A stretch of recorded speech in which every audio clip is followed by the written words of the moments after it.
Hello and welcome to The Big Picture. The much delayed and also much awaited religion-wise census has finally been released. The data indicates that the population of Hindus has grown from 82.76 crores in 2001 to 96.63 crores in 2011, a growth in percentage terms of 16.76%. The Muslim population has meanwhile grown from 13.8 crores to 17.2 crores, a growth of 24.60%.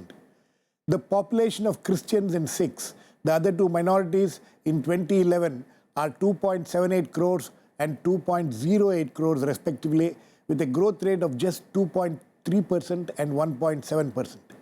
However, the good news is that the growth rate of both Hindus and Muslims in comparison to figures between 1991 and 2001 have come down. Also, some other indicators like gender ratio and state-wise population growth of different religions are also interesting. We will discuss today the major trends which are indicated in this new census data released and where are we heading. To discuss this, I have with me M.K.Premi, former professor of demography at the JNU, Kamal Farooqui, former chairman Delhi Minorities Commission, Professor Surender Singh Jodhka, Center for the Study of Social Systems at the JNU, Rakesh, Sinha, Director, India Policy Foundation, and on the phone line from Trivandrum is Dr. Vijayanunni, former Census Commissioner of India. Welcome to all of you. Professor Premi, what are the striking trends you have seen in this data which has been released yesterday? According to you, what are those striking trends? You see, these data indicate that the growth rate has been going down, and this is a good indication. Growth rate among all religions? On all religions has gone down. And now Muslim growth rate from 34% to 29%, and now 24% is a good sign. And it indicates that the Muslim population also has adopted family planning methods. Okay. Dr. Vijayanunni, what are the striking trends according to you in this data which has been released? Actually, the bare figures are just now out after 4 years, which is actually a very, very long period. Is this a normal trend, Dr. Unni, that, what has been the trend, what has been the practice in the past? That, these religion figures also come out with the normal figures, or does it take time to, to calculate or to bring out this data? Not at all. Actually, this can be brought out very quickly. And in fact, I think even in 2011, these figures have been ready for the last at least 1.5 years minimum. Okay. But I find that during the last year, just before the elections, the then government put it on hold. That is the religion figures. So the figures were actually ready even early last year before that. Okay. During the previous censuses also, usually within about 2 to 3 years, the religion composition figures are available. But this time I find that it has been specifically put on hold first by that government, previous government, and then subsequently it has now been formally released only now. That's why it is so much delayed. It need not be delayed so much. Okay. And as far as the trends are concerned? And as far as the general trends are concerned, the first point I would like to make is that because this is coming out only in 2015, we are talking of the situation in 2011. Right. Not in 2015. That is was something which we should remember very pointedly. Okay. Yeah. Now, as far as the trend is concerned, that is the trend up to 2011. That is the fact. Is the concern. Now, the point is that the impact of family control activities have been reflected in almost across the population, regardless of composition. But still, you can see that it is the Muslim growth rate which is very, very extremely high. as compared to the overall growth rate of 17.7, Muslim growth rate is 24.6.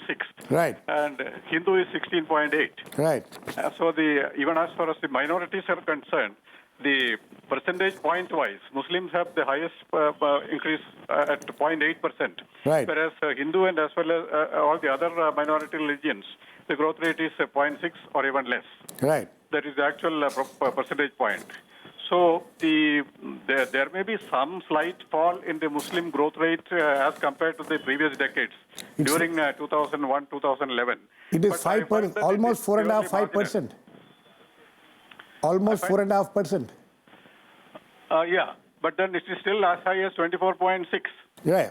Which is certainly much higher than we can expect or we should expect in a country which is fighting against the population growth, okay, and which is already having actually the latest UN estimate is that it is 131 crores during the current year. Right. Whereas this is only 121 crores, right, which we are talking of. Actually, this is history. These figures are history now. China had actually thought of freezing the population at 135 crores, and they have substantially succeeded. How they are able to ensure economic growth. But India, at this rate, it has already been projected by the UN itself, projected to overtake China within about 10 years in future. Right. And therefore, the composition of the growth of the various sectors of population assumes great significance. So even if one religion or one community group grows almost at 1.5 times as much as the other groups, certainly that will have a big impact. Actually, I would invite your attention to the position in Kerala, for instance. It is the forerunner for the whole country. Yes. Kerala had, in 1911, 100 years ago, the proportion was 66, 2/3 Hindu and 1/3 the major minority religions, groups like Muslims and Christians put together was 1/3. Right. 66 and 33%.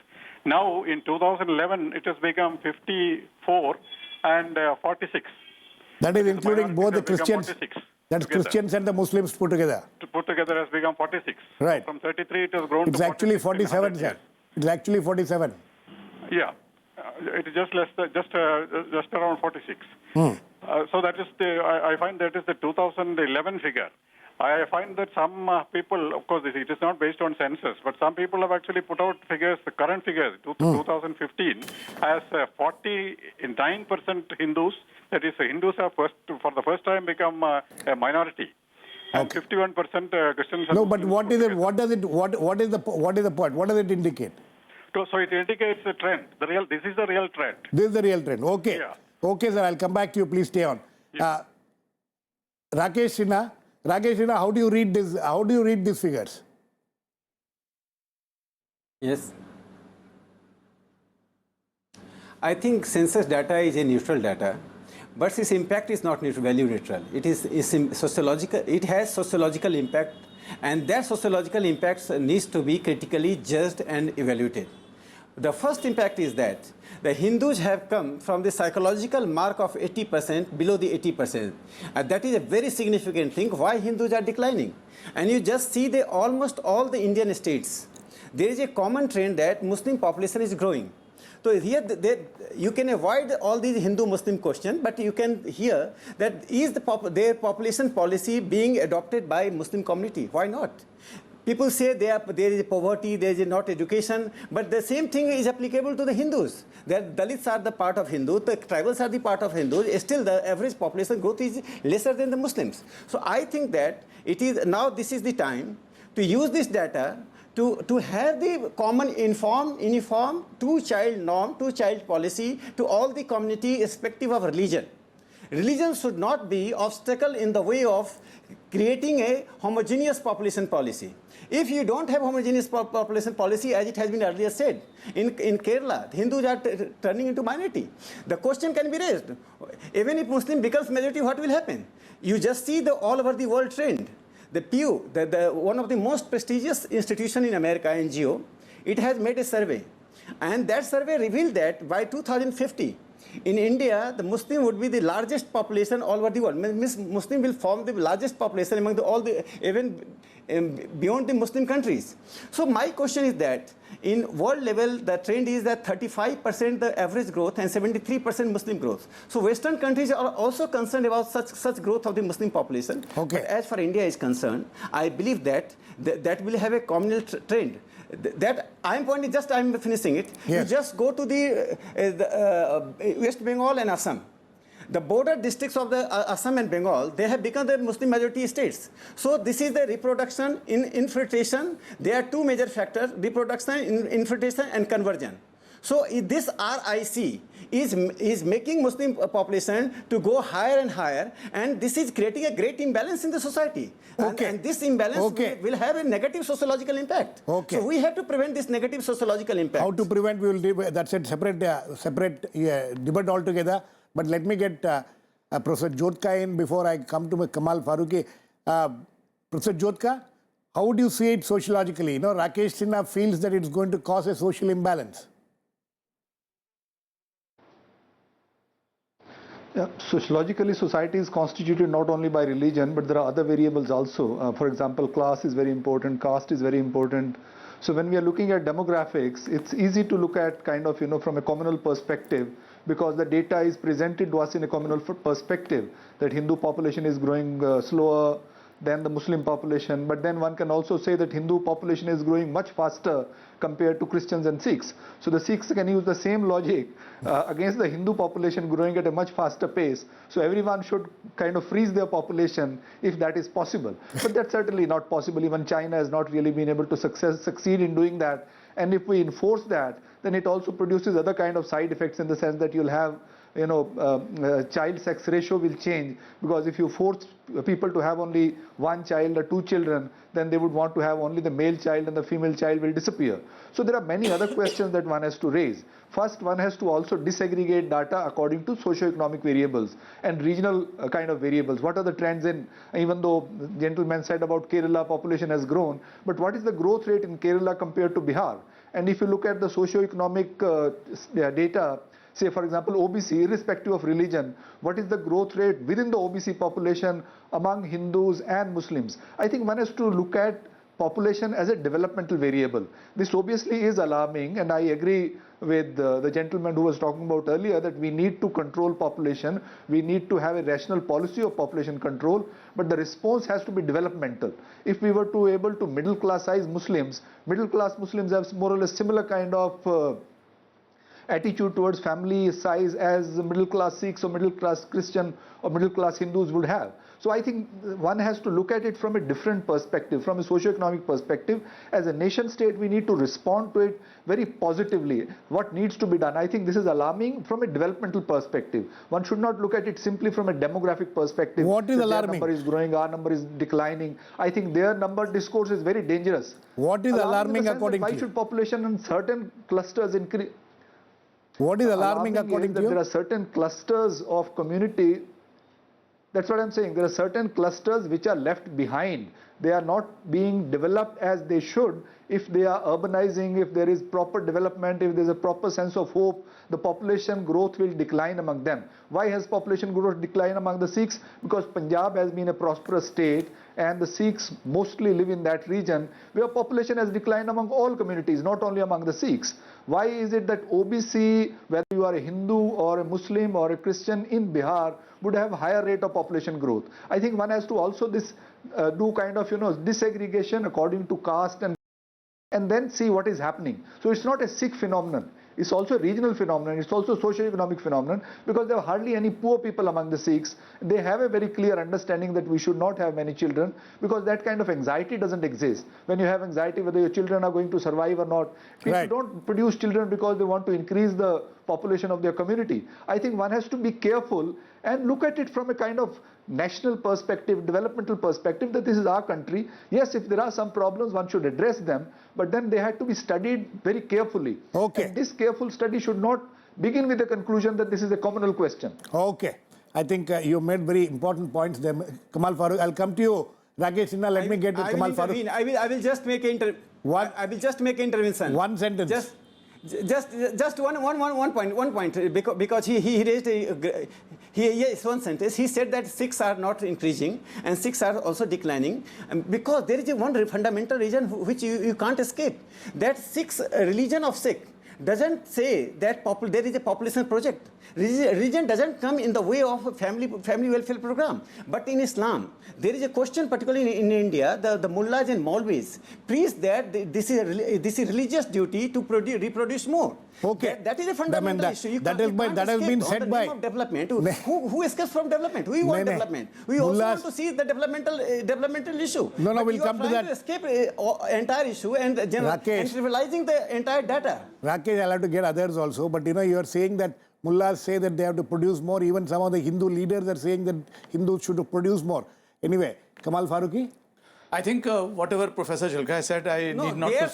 Please, Mr. Sinha, now. Religion is not in the obstacle in the way of family. Please, Mr. Sinha. Please listen to others also. Yeah. Whatever Mr. Jodhka said, I totally agree with him.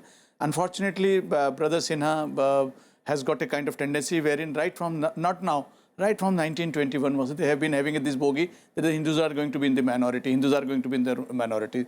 Now they are saying it, and their people are saying already that have 10 children, 15 children. So it is not, as you very rightly said, it's not the Maulvis only. Even some of the sannyasis have started talking about like this. So let us not get into this, because this is going to be a communal discussion. I totally agree with this. We must understand the middle class families all over the communities, if you spread out, whether it is Muslims, Sikhs, Christians, Hindus, all other people, or even the scheduled caste, scheduled tribe. Mr. Sinha was making a wrong statement that the scheduled caste, scheduled tribe are not increasing. In fact, in the lower strata, the population rate is the same kind of thing, in fact. Whether they are scheduled caste, scheduled tribe, and by the way, scheduled caste and scheduled tribes are not Hindus. The Lingayats are not Hindus. So that's another point of thing which we can discuss about. That's a separate issue. But what I'm trying to tell you... Who said, don't make a wrong statement. Yes, I'm making... Rakesh, when you are talking about... That is not the issue now, please. You are not the person to define Hinduism. No, I don't think anybody sitting here can define Hinduism. Who are you to define the Hindus? Rakesh Sinha, I don't think... channel, you are defining the Hindus. No, none of us here can define who is Hindu. Should I say that I don't Shia are not Muslims? think anybody has a right to do that. Rakesh, please. Yes. No, why he is defining that scheduled caste is not Hindu? Okay, you have made your point. Let him make his point now. You are misleading the channel. Rakesh, you have made your point. Let him make his point. Don't get angry. At some other time, we'll have a discussion about it. Yeah, but what I'm trying to tell you... No, don't talk to each other. No, let us not... Please ask him. The question of being please ask him to stop. Otherwise, there is no fun. I'm not in the habit of speaking like that. Tribes are not Hindus. I'm not in the habit of crushing. Rakesh, please. You have made your point. Let him speak now. Yeah. What I'm trying to tell you, whether it is Hindus or Muslims, whether it's scheduled caste, scheduled tribe, whether it's the Lingayats or anything, it's a common factor. Its denominator is, if they are the middle class families, their population ratio would be something else. If they are the downtrodden, if they are poor, if they are academically low, they're bound to be the whole kind of thing. The other thing is that the gap is, fortunately for us, fortunately even for the Muslims also, gap is decreasing, in fact. The right from 39%, it has come to 24%. And in the last 39, from 1991 to 2011, the growth rate, which was 34%, has come down to 24%. 24% of the Muslims. So that's a remarkable thing. Why it is happening? Because the middle class is increasing, and there is a general perception that no, we need to have... there is no population project as far as the Muslims are concerned. No, but popular... I have yet to listen to a Maulvi Sahab asking that people to have more and more children, whereas there are lots of people on the other side. They will openly day in, day out are asking about it, right from 1921. So let us not make it a communal discussion. Let us try to make it, if the Muslims are having a larger population ratio, it is not because of the religious compulsion, but it is because of the other compulsions which they are facing. Let us give them the education. As an Indian, let us give them the education, give them the economical upwardness. I am 101% sure that this gap will decrease. Okay. And nobody should fear that the Hindu... Mr. Sinha, since yesterday, is talking about the psychological barrier. What is this psychological... Even Muslims are the Indians, and even Hindus are the Indians. Well, if at all, if this is thing, we have to look into from the common problem, not from the Hindus and Sikhs or Muslims. Okay. Mr. Premi, Professor Premi, why do you think this, how much has fertility rate been responsible for this? And there is another thing called, population momentum. Is there a slowing down of the population momentum in this country? There is a decline in the population momentum also. But This is again cutting across religious lines. also All religion. all the religious groups. And the point which is important is getting to the family planning program. And the data, the figures which are released today do indicate that there is a certain degree of acceptance of family planning programs Absolutely right. among the Muslims also. Otherwise, this growth rate couldn't have come down. Is that what you're trying to say? Yes, sir. You see, from 32% to 29% to 24%, there is a clear indication Right. that the growth rate is coming down. All India growth rate, as the figures has shown very clearly, a decline in population growth rate. Right. Okay, sir. Dr. Vijayanunni, there is this there is a very interesting figure here. The Hindu growth rate has come down from 19.92% in 2011 to 16.76% in 2001 to 2011, 16.76%, which is about 3.3% is the growth rate which has come down. Yes. Whereas in the case of Muslims, Yeah. from 29.52%, it has come down to 24.60%, which is almost 5%. So, you see that this trend, is this a trend of leveling out at some point of time? It may happen, you see, we cannot make much of this as a few percentage point differences.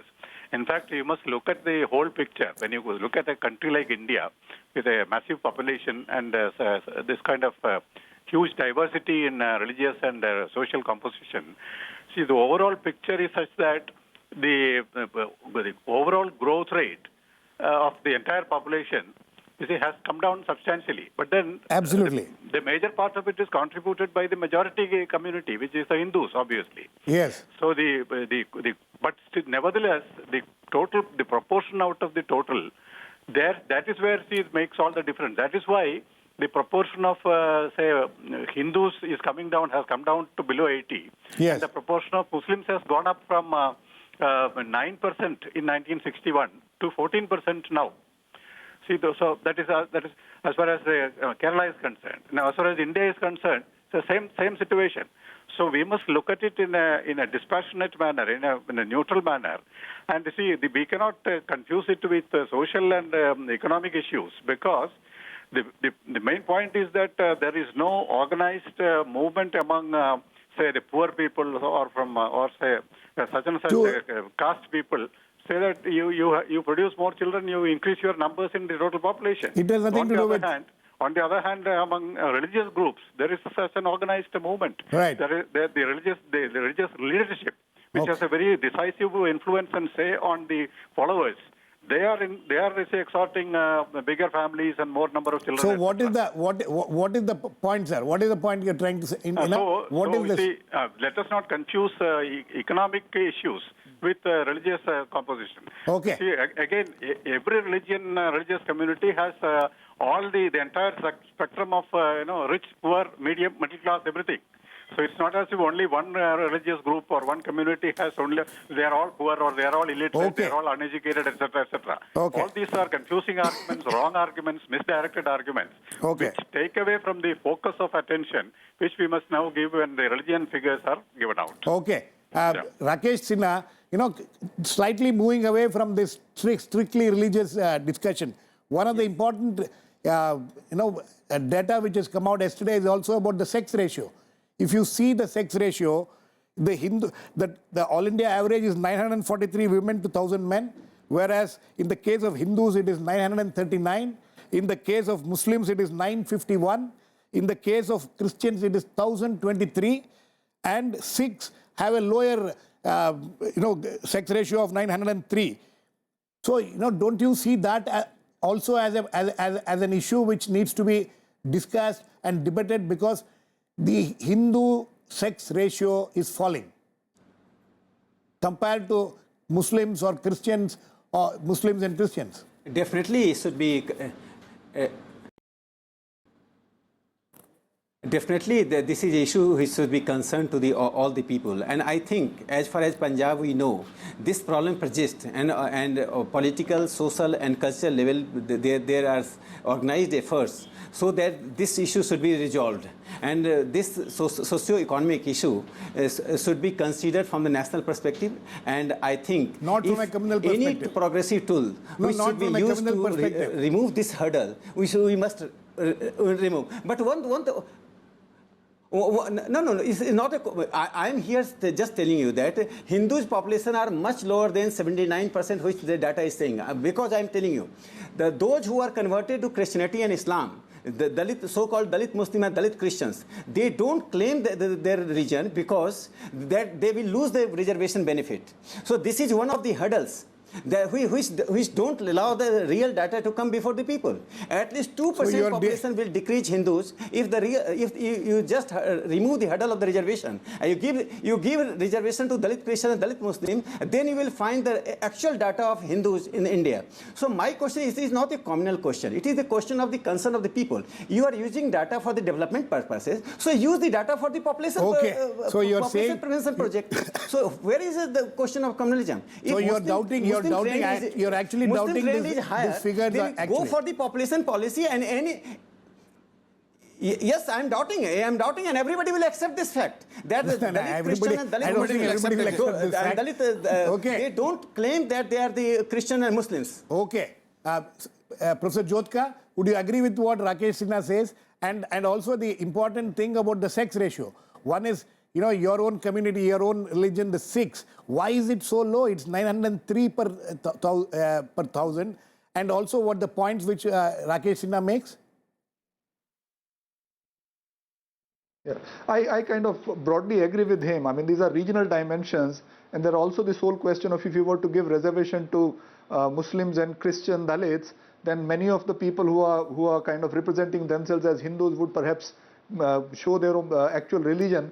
That would make some difference, perhaps maybe 1.5%, 2%. Perhaps I kind of don't disagree with him. And in case of the Sikhs, actually what has happened over the past 10 years, perhaps the Sikh sex ratio has improved. And that's also again a regional question. As initially people kind of experience some kind of, they want to organize their families, they want to reduce family size, they're very particular about having a male child. And gradually once they get into, mature into a middle class kind of social status, they also want to have girl children. So that I think over the years it takes care of itself. But the bigger question, again and again, this came from the Kerala gentleman. I think it's a very, very dangerous way of projecting or presenting the question.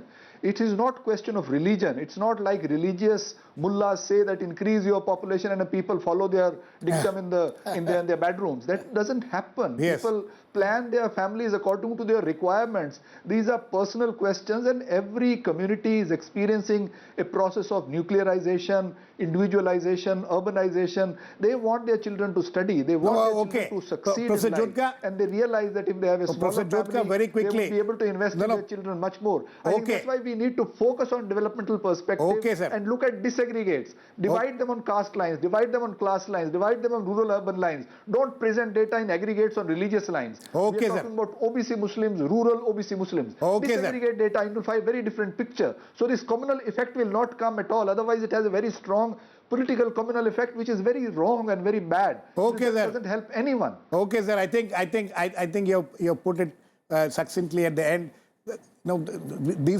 These figures can be used and misused or abused also. But as Professor Jodhka says, it has to be seen in its right context and perspective.